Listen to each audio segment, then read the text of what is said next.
છાવા movie તમે બધા લોકોએ જોયું હશે.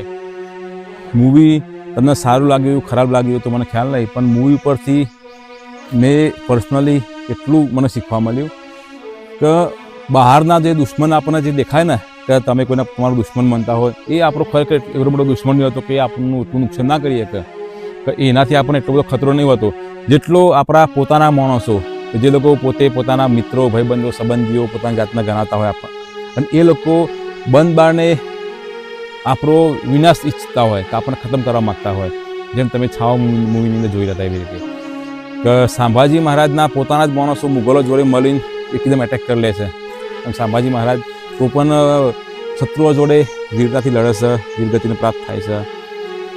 સ્ટોરી તો આ હતી. તાહી તમે રાવણનું ઉદાહરણ જોઈ લો, ગરકા ભેદી લંકા દાવે, બંગાળના નવાબની કહાની જોઈ લો, સિરાજઉદ્દૌલાની ઇતિહાસ જોઈ લો કે બ્રિટિશો ક્યાંથી આપણા અંગ્રેજો ક્યાંથી આપણા દેશની અંદર એન્ટ્રી મારી. સત્તાનો લાલચુ વ્યક્તિ હોય, જે સ્વાર્થી માણસ હોય, ક્યારેય કોઈનો થઈ શકતો નથી હોતો. સત્તાના લાલચુ કાલે પણ હતા, આજે પણ છે. અને બહારના શત્રુ કરતાં જે તમારો મિત્ર સંબંધી હોવાનો દેખાવ કરતો હોય ને, ખરેખર આવા લોકોથી આપણને ખતરો સૌથી વધારે હોય છે. શત્રુ એટલા ખતરનાક નહીં હોતા જેટલા આપણા મિત્રોને સંબંધીઓ ખતરનાક હોય છે. તો છુપાવેશમાં રહેલા આવા શત્રુઓને, જે લોકો બહારથી સગા સંબંધી કે મિત્રોને દાવ કરતા હોય, એવા લોકોથી બહુ સાવધાન રહું, આમની ચાલવાથી બહુ અવગત રહું. ખબર નહીં કે આ લોકો ક્યારે એમની બાજી પલટી નાખે અને આપણનો વિનાશ કરે.